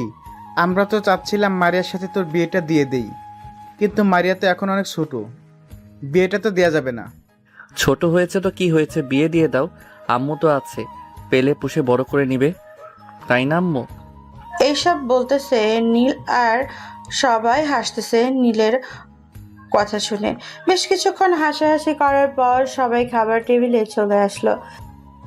খাওয়া দাওয়া করে সবাই বসে আবার আড্ডা দিতে লাগলো, কারণ কালকে শুক্রবার, কালকে কারো অফিস নেই। রাত 12টা অবধি আড্ডা দিয়ে চলে আসলো রুমে। বিছানায় শুয়ে পড়তেই এমন সময় তার ফোনটা বেজে উঠল। টেবিলের ওপরে থাকা ফোনটা হাতে নিয়ে দেখে নীলার প্রায় 200+ মিসড কল। এটা দেখে নীল জিহ্বায় কামড় দিয়ে বলতে লাগলো, আজকে আমার কপালে কি জানি লেখা আছে, হে আল্লাহ আমাকে বাঁচাই নাও। নীলা আজকে জানি আমাকে কি বলে। কলটা রিসিভ করতে ওই পাশ থেকে নীলা বলতে লাগলো, এই কুত্তা বনবিড়াল বাদর, তোকে কতগুলো ফোন দিয়েছি, একটা ফোন রিসিভ করছিস না কেন? এতক্ষণ কোন মেয়ের সঙ্গে ট্রেন্ডিং মারছিলি? সরি নীলা, আসলে আমি ফোনটা আমার সাথে নিয়ে যাই নাই, টেবিলের উপর রেখে নিচে সবার সাথে আড্ডা দিচ্ছিলাম এতক্ষণ। প্লিজ মাফ করে দাও। এমনি এমনি তো মাফ করব না। কালকে সকাল 9টা থেকে সারাদিন আমাকে নিয়ে ঘুরতে হবে। যদি করতে পারিস তাহলে আমি মাফ করব, আর না পারলেই বল, তোর জন্য শাস্তির ব্যবস্থা করতেছি। সারাদিন তো ঘুরতে পারবো, নামাজ পড়বে কে? সকাল 9টা থেকে 11:30 পর্যন্ত ঘোরাঘুরি করে বাসায় আসবো, এরপর গোসল করে নামাজে গিয়ে নামাজ থেকে এসে খাওয়া দাওয়া করে কিছুক্ষণ বিশ্রাম করে 3টার সময় আবার বের হব। রাত 8টা অবধি ঘোরাঘুরি করব, চলবে তো? হ্যাঁ চলবে। নীল নীলার সাথে রাত 2টা অবধি কথা বলে ঘুমের দেশে পাড়ি জমালো।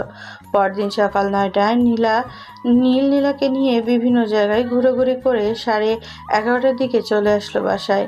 গোসল করে 12টার দিকে চলে গেল মসজিদে। জুম্মার নামাজ আদায় করে আবারও বাড়ির দিকে রওনা দিল। হঠাৎ রাস্তায় ফারিয়ার সাথে দেখা।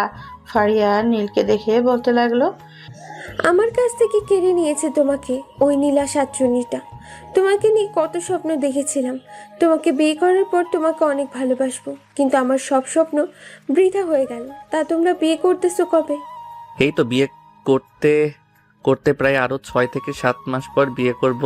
তাই এদিকে কোথায় যাওয়া হচ্ছে? সামনে একটা বান্ধবীর বাসায় আছে, তার বাসায় যাইতেছি। আচ্ছা তাহলে বাড়িতে যাও, আবার তো তোমার জন্য অপেক্ষা করতেছে নীলা। আজকে আবার শুক্রবার, নিশ্চয়ই ঘুরতে যাবে। হ্যাঁ তা তো যেতেই হবে, কারণ শুক্রবার একটা খুশির দিন। যদি ঘুরতে না যাই তাহলে কি রকম দেখাই বলো? হ্যাঁ খারাপ তো দেখাই। আচ্ছা যাও তাহলে। নিয়ে চলে গেল তাদের বাসায়। বাড়ির সামনে দেখে নীলার গাড়িটা দাঁড় করানো। নীল বুঝতে পারছে নীলা হয়তো তাদের বাসায় এসেছে। কলিং বেল দিতেই নীলা এসে দরজা খুলে দিল। নীলকে দেখতেই বলতে, কি ব্যাপার, এত দেরি কেন হচ্ছে? আব্বু তো সেই কখন চলে এসেছে। রাস্তায় একটু বন্ধু বান্ধবদের সাথে কথা বলছিলাম, তাই আর কি আসতে একটু দেরি হয়ে গেছে। তুমি কখন এসেছো? আমি তো আসলাম প্রায় 1টার দিকে, তুমি তখন মসজিদে চলে গেছো। আচ্ছা ভেতরে আসো, খাবার খেয়ে নাও, তারপর ঘুরতে যাব। 4 জন মিলে খাওয়া দাওয়া করে বেশ কিছুক্ষণ গল্প করে 2 জন বেরিয়ে পড়লো ঘোরাঘুরি করার জন্য। সন্ধ্যা 7টা অবধি ঘোরাঘুরি করে চলে আসলো বাড়ির কাছে একটা ফুচকার দোকানে। ফুচকা খেয়ে নীল চলে আসলো তাদের বাসায়, আর নীলা চলে গেল তাদের বাসায়। কলিং বেল দিতেই তার আম্মু এসে দরজা খুলে দিল। নীলাকে দেখে বলতে লাগলো, এইভাবে যদি ঘোরাঘুরি করতে মন চায় তাহলে এক কাজ কর, বিয়ে করে ফেল, এরপর না হয় ঘোরাঘুরি করবি ভালোভাবে। আম্মু এখন যে বলতেছো বিয়ে করার জন্য, আমি তো সেই রকম ভাবে প্রস্তুতি নেই নাই। এখন বিয়ে করতে পারবো না, আর কয়েকটা মাস যাক, এরপর না হয় বিয়ে করব। ঠিক আছে, তোর যা ইচ্ছে তাই কর, আমরা আর তোকে জোর করব না। তোর যেভাবে ইচ্ছে সেইভাবে চলাচল কর। নীলা চলে আসলো তার রুমে। ফ্রেশ হয়ে বিছানায় শুয়ে ফোন টিপতে লাগলো। এমন সময় তার ফোনটা বেজে উঠল। তাকিয়ে দেখে তার বন্ধু রায়হান কল দিয়েছে। কলটা রিসিভ করতেই ওই পাশ থেকে রায়হান বলতে লাগলো, কিরে শালা, আমাদেরকে তো একবারে ভুলে গেলি। একবার ফোন দিস না, দেখাও করিস না। আজকে দেখলাম তোর অফিসের বসকে নিয়ে ঘুরতে গিয়েছিস। তোর বসের সাথে কোনো লাইন আছে নাকি? হ্যাঁ লাইন তো আছে, তবে খুব শীঘ্রই বিয়ে করতে যাচ্ছি আমরা 2 জন। দাওয়াত দিবনে, তোরা তো আবার দাওয়াত খাওয়ার জন্য পাগল। নীল রায়হানের সাথে আরো কিছুক্ষণ কথা বলে ঘুমের দেশে পাড়ি জমালো, কারণ আজকে সারাদিন ঘুরেঘুরি করেছে। এইদিকে নীলকে আর বিরক্ত করলো না, কারণ নীল অনেক হাঁটাহাঁটি করেছে, ক্লান্ত মনে হয়। নীলাও ঘুমের দেশে পাড়ি জমালো। পরদিন সকালে 7টায় নীল ঘুম থেকে উঠে ফ্রেশ হয়ে নিচে এসে দেখে নীলা চলে এসেছে। এত সকালে নীলাকে দেখে বলতে লাগলো, কি ব্যাপার নীলা, তুমি এত সকালে আমাদের বাসায়? হ্যাঁ, এত সকালে তোমাদের বাসায় কেন আসতে পারি না নাকি? আসলে কোনো সমস্যা তোমার? অসুবিধা হলে বলো আমাকে। না, আমার কোনো অসুবিধা না, এটা তোমার শ্বশুরবাড়ি, এখানে তো তুমি আসতেই পারো। এত সকাল সকাল এসেছে তো তাই আর কি জিজ্ঞেস করলাম। আজকে অফিসে যাবে না নাকি? হ্যাঁ, অফিসে যাব একটু পর। খাবার টেবিলে আসো, আজকে আমি নিজের হাতে রান্না করেছি সবার জন্য। ও আচ্ছা, তাই নাকি? খুব ভালো তো, তোমার রান্না খেতে হয়। এই বলে নীলা এবং বাকি সবাই বসে পড়লো। খাবার টেবিলে নীলের প্লেটে খাবার দিতেই নীল খাবার খেতে লাগলো। বেশিরভাগই হয়েছে। খাবারটা খাওয়া দাওয়া শেষ করে নীল চলে আসলো তার রুমে। রেডি হচ্ছে এমন সময় নীলের রুমে প্রবেশ করলো নীলা। দরজাটা লাগিয়ে দিয়ে নীলের সামনে এসে দাঁড়িয়ে নীলকে বলতে লাগলো, এত সুন্দরভাবে সেজেগুজে যেতে হবে না। অফিসের সকল মেয়েরা তোমার দিকে কেমন করে যেন তাকিয়ে থাকে। নীলের কথা শুনে নীল আস্তে আস্তে করে তার এক হাত নীলার কোমর জড়িয়ে ধরে বলতে লাগলো, তারা তো তাকিয়ে থাকবেই, আমার মতো এত স্মার্ট একটা বর পেয়েছো তুমি, তারা তাকিয়ে থাকবে না তো কি করবে? ভাবতেছি সামনের মাসে বিয়েটা করে ফেলবো তোমাকে। সত্যি বলতেছো নাকি মিথ্যা বলতেছো? সত্যি বলতেছি, সামনের মাসে বিয়েটা করে ফেলবো তোমাকে। ঠিক আছে, তাহলে আমি আজকে বাসায় গিয়ে আব্বুকে না হয় জানিয়ে দেব যে সামনের মাসে বিয়ে হবে আমাদের। বিয়েটা কিন্তু অনেক বড় করে অনুষ্ঠান করব, সবাইকে দেখাবো।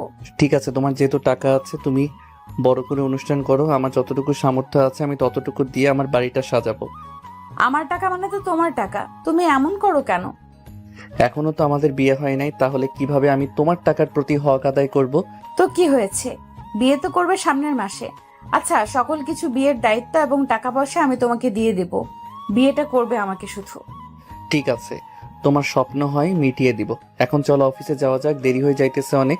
এই বলে নীল আর নীলা চলে আসলো অফিসে। দুজন একসাথে অফিসের ভেতরে প্রবেশ করতে ইকবালের পাশের টেবিলে থাকা পায়েল বলতে লাগলো, ইকবাল ভাই, সামনের দিকে একবার তাকিয়ে দেখেন দুজনকে কত সুন্দর মানিয়েছে। দুজন যদি বিয়ে করে তাহলে তো আরো অনেক সুন্দর মানাবে। পায়েল, তুমি জানো না ম্যাডাম যে নীলের সাথে রিলেশনে আছে এবং খুব তাড়াতাড়ি তারা বিয়ে করবে? মানে আপনি কি বলতেছেন এসব? নীল এর সাথে ম্যাডামের রিলেশন আছে? আজকে শুনলাম। হ্যাঁ, ম্যাডাম রিলেশনে আছে, খুব শীঘ্রই তারা বিয়ে করবে। আমরাও একটা দাওয়াত পাবো অনেকদিন পর। যাক, আমার সকল আশার স্বপ্ন অপূর্ণ থেকে গেল। ভাবছিলাম আমার ভালোবাসার কথা নীলকে বলে দিব, কিন্তু আর হলো না। তোমরা সবাই কি শুরু করেছো? ওই দিন ফারিয়া নামের একটি মেয়ে নীলের পিছনে লেগেছে, আর আজকে তুমি। লেগে থাকো লেগে থাকো, খুব ভালো হবে। নীল তার কেবিনে আসতেই ইকবাল বলতে লাগলো, নীল ভাই, তুমি তো খুব লাকি। তোমার পিছনে এত মেয়ে ঘোরাঘুরি করে আর তুমি নিজেও জানো না। যখন তোমার বিয়ে ঠিক হয়ে গেছে তখন সবাই বলতেছে যে তোমাকে পছন্দ করে। ইকবাল ভাই, আপনি কি বলতেছেন আমি কিছুই বুঝতেছি না, আমাকে একটু বুঝিয়ে বলেন তো কি হয়েছে। আসলে তেমন কিছু হয় নাই, হয়েছে যে পায়েল নাকি তোমাকে খুব পছন্দ করে। আজকে নাকি তার ভালোবাসার কথা তোমাকে বলতো, কিন্তু সে তো আর জানে না যে ম্যাডামের সাথে তুমি রিলেশনে আছো। পায়েল আপু, আপনি আরো কিছুদিন আগে বলতেন তাহলে তো আমি আপনাকে বিয়ে করে ফেলতাম। আপনার মতো এত সুন্দরী মেয়ে দুনিয়াতে আর একটাও নেই। হ্যাঁ নীল, আমি অনেক বড় একটা জিনিস মিস করে ফেলেছি। কি আর বলবো, কিছু বলার মতো নেই। যাই হোক, তুমি ম্যাডামকে নিয়ে সুখে থেকো, এই দোয়া করি। আর বিয়ে করতেছো কবে? ভাবতেছি তো সামনের মাসে বিয়েটা করে ফেলবো ইনশাল্লাহ। আপনারা দাওয়াত পাবেন একটা, পেট ভরে কিন্তু খাবেন, না হলে কিন্তু আমি জোর করে খাওয়াবো। জোর করে খাওয়াতে হবে না, পেট ভরেই খাবো। যাতে আর কোনোদিন বিয়ে না খেতে পারি। এইসব বলতেছে ইকবাল আর হাসাহাসি করতেছে। এমন সময় নীলা তাদের সামনে দাঁড়িয়ে বলতে লাগলো, কি হচ্ছে এসব? আপনাদের কি বারবার বলি, এটা অফিস, কোনো কথা বলার জায়গা না। কাজ শেষ করে তারপর যত পারেন কথা বলেন। ম্যাডাম আপনি এরকম করেন কেন? জাস্ট একটু কথা বলছিলাম ওদের সাথে আর আপনি এসে এরকম করতেছেন। দেখুন মিস্টার নীল, আপনি আমার হবু বর তো কি হয়েছে, আপনাকেও আমি ছেড়ে দিব না। এটা অফিস, কথা বলার জায়গা না। যান গিয়ে কাজ করেন। নীল আর কিছু না বলে চলে আসবো তার কেবিনে। বসে বসে নীল আর কিছু বলল না, বলে চলে আসলো তার কেবিনে। বসে বসে কাজ করতেছে। এইদিকে নীলা একবার সকল কিছু ঘুরে দেখে আবারও চলে আসলো তার কেবিনে। দুপুর অবধি কাজ করে নীল চলে আসলো ক্যান্টিনে। এমন সময় পকেটে থাকা নীলের ফোনটা বেজে উঠলো। তাকে দেখে নীলা কল দিয়েছে। কলটা রিসিভ করতেই ওই পাশ থেকে নীলা বলতে লাগলো, কি ব্যাপার, তুমি ক্যান্টিনে গিয়েছো কেন? আমার কেবিনে আসো, আমি খাবার নিয়ে এসেছি বাড়ি থেকে, দুজন একসাথে বসে খাবো। আচ্ছা আমি আসতেছি। এই বলে নীল চলে আসলো নীলের কেবিনে। বেশ কিছুক্ষণ বসে থাকার নীলা নীলকে খাবার খাইয়ে দিতে লাগলো। খাওয়া দাওয়া শেষ করে বসে আছে দুইজন। এমন সময় নীলা বলতে লাগলো, নীল, আমি একটা বড় রিস্ক নিতে চাইতেছি, প্রায় 200 কোটি টাকার রিস্ক। আমি বাহিরের দেশের একটা কোম্পানির সাথে একটা প্রজেক্ট ডিল করতে চাচ্ছি। যদি প্রজেক্টটা খুব ভালো হয় তাহলে আমরা এখান থেকে অনেক পরিমাণে লাভ করতে পারবো। তোমাকে পুরো কাজটা নিজেই হ্যান্ডেল করতে হবে। এমনিতেই তো ভালো ছিল, এত বড় একটা রিস্ক নেওয়ার কি দরকার ছিল? আচ্ছা যেহেতু রিস্ক নিয়ে নিয়েছো, আমি তাদের সাথে কথা বলে তাদের কাজটা মন মতো বুঝে এরপর কাজ শুরু করে দিব। তবে আমি অফিসে আসতে পারবো না, যতদিন কাজ করব বাসায় বসে কাজ করব। ঠিক আছে, তোমার যেখানে ইচ্ছা সেখানে বসে কাজ করো, তবে এই প্রজেক্টে যাতে আমরা পাই। যদি প্রজেক্টে ক্যান্সেল হয়ে যায় তাহলে আমরা অনেক বড় লসের মুখে পড়বো। চিন্তা করবে না, আমি তো আছি, আমি সব দেখে নিব। নীল নীলার সাথে আরো কিছুক্ষণ কথা বলে চলে আসলো তার কেবিনে। সন্ধ্যা অবধি কাজ করে নীলাকে নিয়ে চলে আসলো তাদের বাসায়। রাত 8টা অবধি নীলদের বাসায় থেকে নীলা চলে গেল তাদের বাসায়। রাতে খাওয়া দাওয়া করে বসে আছে নীল। এমন সময় তার আব্বু বলতে লাগলো, বেই সাহেব, আমার মেয়ে তো বলতেছে অনুষ্ঠান করে বিয়ে করবে। এখন আমারও অনেক দিনের ইচ্ছা, আমার একটা মাত্র মেয়ে, তাকে অনুষ্ঠান করে বিয়ে দিব। টাকা পয়সা নিয়ে চিন্তা নেই, বিয়ের খরচ যা আছে সব আমি দেব। আব্বু নীলা তো বলতেছে যে সকল দায়িত্ব সে নিবে। এখন আমি তাকে বলেছিলাম এত বেশি কিছু করার দরকার নেই, এখন সে বলতেছে অনুষ্ঠান করে বিয়ে করবে, তাই আমি আর কিছু বললাম না। না, তার পরিবারের সাথে কথা বলি নাই, দেখি কালকে যাব একবার, তার আব্বুর সাথে কথা বলে আসব। আর তোমরা সকালবেলা না হয় গিয়ে কথা বলে আসবে। এই বলে নীল চলে আসলো তার রুমে। এমন সময় তার ফোনটা বেজে উঠলো। তাকিয়ে দেখে নীলা ফোন দিয়েছে। কলটা রিসিভ করতেই ওই পাশ থেকে নীলা বলতে লাগলো, নীল, আমি আব্বু আম্মুর সাথে কথা বলেছিলাম, ওরা বলেছে যে কালকে তোমার আব্বু আম্মুকে নিয়ে আসার জন্য। তুমি তোমার আব্বু আম্মুকে নিয়ে কালকে চলে আসবে আমাদের বাসায় সকাল সকাল। কথা বলা শেষ করে এরপর না হয় আমরা দুজন অফিসে যাব, আর বিকেলবেলা বায়াররা আসবে। ঠিক আছে, এখন তাহলে আমি ঘুমাই নাকি কথা বলবে? আর 10 মিনিট কথা বলো, তারপর না হয় ঘুমাবে। নীল নীলের সাথে আরো 10 মিনিট কথা বলে ঘুমের দেশে পাড়ি জমালো। পরদিন সকাল 9টায় নীল তার আব্বু আম্মুকে নিয়ে চলে আসলো নীলাদের বাসায়। কলিং বেল দিতেই নীলা এসে দরজা খুলে দিল। নীলের আব্বু আম্মুকে দেখে সালাম করে ভেতরে নিয়ে আসলো আর বলতে লাগলো, আপনারা এখানে বসেন, আমি আপনাদের জন্য কফি নিয়ে আসতেছি। আব্বু আম্মু তোমরা বিয়ের কথাবার্তা বলে নাও, আমি সবার জন্য কফি নিয়ে আসি। নীলার আব্বু আম্মু এবং নীলের আব্বু আম্মু কথা বলতে লাগলো, জি আব্বু, আপনার মেয়ে আমার কাছে থাকলে সব সময় সুখে থাকবে, আপনারা এটা নিয়ে চিন্তা করবেন না। ঠিক আছে, 3 তারিখে না হয় বিয়ে ফাইনাল করা হবে, 3 তারিখে শুক্রবার করবে। আমি না হয় আস্তে আস্তে সকল কিছু জোগাড় করে ফেলি। আর তো তেমন বেশি দেরি নেই, 10 থেকে 15 দিন সময় আছে হাতে। আরো কিছুক্ষণ কথা বলে নীল আর নীলা চলে আসলো অফিসে। বিকেলে বায়ার আসতেই নীল এবং নীলা তাদের সাথে বেশ ভালোভাবে কথাবার্তা বলে ফাইনাল করে নিল কাজটা। ফাইনাল করা শেষ হতেই নীল সবার কাছ থেকে বিদায় নিয়ে চলে আসলো তাদের বাড়িতে। রাতে আসতে আসতে কাজ শুরু করে দিল নীল। একদিক দিয়ে কাজ করতেছে, অন্য দিক দিয়ে নীলার সাথে কথা বলতেছে। রাত 3টা অবধি কাজ এবং কথা বলে ঘুমের দেশে পাড়ি জমালো নীল।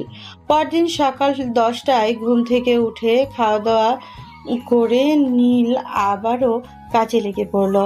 খাবার খাওয়া শেষ হতেই নীলের আম্মু বলতে লাগলো, নীল, তুই তো বাসায় আছিস, এখন তাহলে না হয় বিয়ের কেনাকাটাটা সকল কিছু একটা লিস্ট করে ফেলি।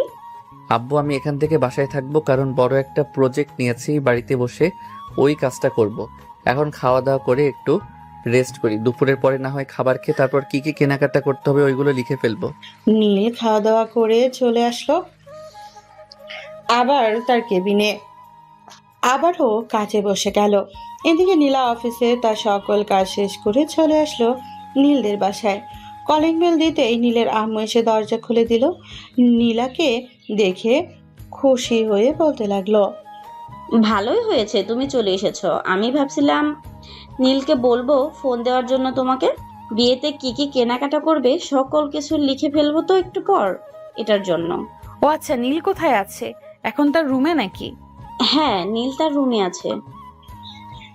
নীলা চলে আসলো নীলের রুমে। এসে দেখে নীল শুয়ে শুয়ে কাজ করতেছে।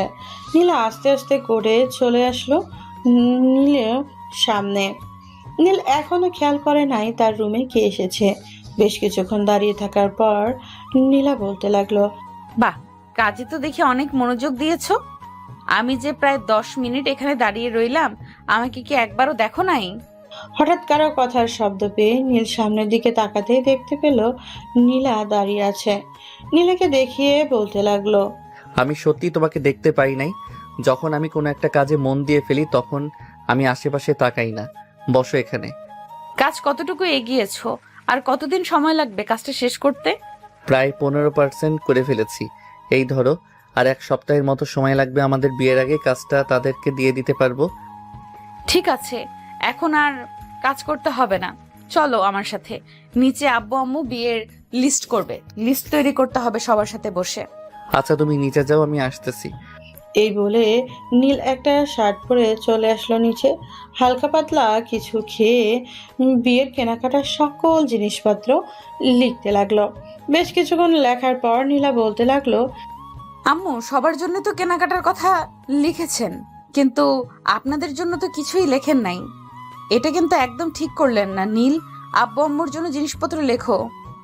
এমনিতেই তো অনেক টাকা খরচ পড়ে যাবে, আমাদের জন্য কেনাকাটা করতে হবে না, থাক। এত কিছু যখন কিনতে পারবো তাহলে আপনাদের জন্য কিছু কিনতে পারবো না কেন? নীল, তুমি লেখো তো আম্মু আব্বুর জন্য জিনিসপত্র। নীল তার আব্বু আম্মুর জন্য জিনিসপত্র লিখে ফেললো। রাতে সবাইকে নিয়ে চলে আসলো বাজারে। সবার বড় দোকান থেকে লিস্টটা দিয়ে বলতে লাগলো, আঙ্কেল, এই লিস্টে যত কিছু আছে আপনি সব নতুনভাবে এনে দিবেন। 5 থেকে 6 দিন পর আমাদেরকে ফোন দিবেন, এরপর আমরা এসে সকল কিছু নিয়ে যাব। আরো অন্য জিনিসগুলো ভালো থাকবে ওইগুলো নিয়ে চলে আসলো বাসায়। দেখতে দেখতে কেটে গেল 1টি সপ্তাহ। নীল তাদের অফিসের কাজটা একদম পুরোপুরি ভাবে কমপ্লিট করে ফেলেছে। বায়ারদের সামনে দাঁড়িয়ে আছে নীল। আল্লাহর নাম নিয়ে সকল কিছু বলা শুরু করে দিয়েছে। দীর্ঘ 20 মিনিট বলার পর নীল তাদেরকে উদ্দেশ্য করে বলতে লাগলো, আপনারা পুরোপুরিভাবে বুঝে ফেলেছেন তো? হ্যাঁ, আপনি অনেক সুন্দরভাবে বুঝিয়ে দিয়েছেন। আমাদের আর্জেন্ট কাজ এবং আপনাদের ভালো ব্যবহারের জন্য আমরা অনেক খুশি হয়েছি। এই নেন 200 কোটি টাকার চেক, আর আপনার জন্য এখানে 5 লক্ষ টাকা আছে এত সুন্দরভাবে বুঝিয়ে দেওয়ার জন্য। ধন্যবাদ আপনাকে। আর এই নেন আমাদের বিয়ের কার্ড। আর 4 থেকে 5 দিন পর আমাদের বিয়ে। আপনারা আসবেন কিন্তু? অবশ্যই আসবো। আজকে তাহলে আমরা যাই। এই বলে বায়াররা চলে গেল। এদিকে নীলা খুশিতে নীলকে জড়িয়ে ধরে তার গালে, কপালে, ঠোঁট এবং বিভিন্ন জায়গায় কিস করছে। এইটা দেখে নীল বলতে লাগলো, হয়েছে, আর কিস করতে হবে না। বাসরাতে না হয় আবার কিস করবে। এখন চলো বাসায় যাই। আমার গলা পুরো ব্যথা হয়ে গেছে এতক্ষণ কথা বলার কারণে। হ্যাঁ, চলো বাসায় যাই। নীল এবং নীলা চলে আসলো বাসায়। দেখতে দেখতে এইভাবে কেটে গেল আরো 3টি দিন। আজকে নীলা আর নীলের গায়ে হলুদ। বাড়িতে অনেক মানুষ। গায়ে হলুদ শেষ হতেই নীল চলে আসলো তার রুমে। বিছানায় বসে আছে এমন সময় তার রুমে প্রবেশ করলো রায়হান। বাহ, বিয়ে করে ফেলছিস, আর এখনো আমাদের কপালে বিয়ে নামক লেখাটা জোটে নাই। তোর বউ কিন্তু অনেক সুন্দর। হ্যাঁ, আমিও জানি আমার বউ অনেক সুন্দর। দোয়া করিস আমরা যাতে সব সময় সুখী হই। হ্যাঁ, তোদের জন্য অনেক দোয়া করি যাতে তোরা সুখী হতে পারিস। রায়হান নীলের সাথে আরো কিছুক্ষণ কথা বলে চলে গেল তার বাসায়। দেখতে দেখতে কেটে গেল রাত। পরের দিন সকালবেলায় সবাই অনেক ব্যস্ত হয়ে পড়লো যার যার মতো, কারণ আজকে তাদের বিয়ে। দেখতে দেখতে সকাল 11টা বেজে গেল। নীল রেডি হয়ে বসে আছে, কারণ একটু পর নামাজে যাবে। নামাজ শেষ করে সে এরপর নীলদের বাসায় যাবে। জুমআর আজান দিতেই নীল চলে গেল। নামাজ আদায় করে চলে আসলো আবার বাসায়। সবার সাথে মিলে চলে আসলো নীলাদের বাসায়। গেটে অনেক মজা করার পর নীলকে নিয়ে চলে আসলো ভেতরে। দেখতে দেখতে খাওয়া দাওয়া শেষ করে ফেললো সবাই। কাজে এসে নীল এবং নীলার বিয়েটা পড়িয়ে দিয়ে চলে গেল। সন্ধ্যায় সকল নিয়মকানুন মেনে নীল এবং নীলাকে বিদায় দিয়ে দিল। নীলাকে নিয়ে নীলদের বাসায় আসতেই সবাই নীলাকে নিয়ে চলে গেল নীলের রুমে। ওইদিকে নীল তার বন্ধুদের নিয়ে চলে আসলো ছাদে। বেশ কিছুক্ষণ গল্প করার পর সবাই নীলকে নিয়ে চলে আসলো বাসার ঘরের সামনে। দরজাটা হালকা খুলে নীলকে ধাক্কা দিয়ে ভেতরে ছেড়ে দিয়ে বলতে লাগলো, জোরে জোরে বিড়াল মারিস যাতে আমরা বাহির থেকে চিৎকার শুনতে পারি। এই বলে রায়হান বাহির থেকে দরজা লাগিয়ে দিল। এদিকে নীলা ভেতর থেকে দরজাটা লাগিয়ে দিল, কারণ তাদেরকে বিশ্বাস নেই যে কোনো সময় ভেতরে চলে আসতে পারে। নীল খাটের সামনে আসতেই নীলা নীলের পা জড়িয়ে ধরে সালাম করলো। সালাম করতেই নীল নীলাকে জড়িয়ে ধরে নীলার ঠোঁটের উপরে অত্যাচার করতে লাগলো। বেশ কিছুক্ষণ অত্যাচার করার পর নীলা বলতে লাগলো, দাঁড়াও, আগে এসব গহনা এবং শাড়িটা খুলে নেই, এরপর দেখি কে কতটুকু অত্যাচার করতে পারে কার উপর। এই বলে নীলা তার সকল কিছু খুলে রেখে চলে আসলো নীলের সামনে। নীলের মাথার চুল টেনে ধরে দুজনে ঠোঁট এক করে দিল। দীর্ঘ 10 মিনিট এইভাবে থাকার পর নীল নীলাকে ছেড়ে দিয়ে কোলে তুলে নিয়ে চলে আসলো খাটে আর বলতে লাগলো, আজকে তোমাকে অনেক চিৎকার করতে হবে। আজকে আমি খাট ভেঙে ছাড়বো, দেখি আমার সাথে কতটুকু পারো। এই বলে নীল খাট ভাঙার জন্য প্রস্তুতি নিতে লাগলো। নীলও রেডি আছে। বেশ কিছুক্ষণ দুজন চুম্মাচাটি করে এরপর খাট ভাঙার প্রস্তুতি নিচ্ছে।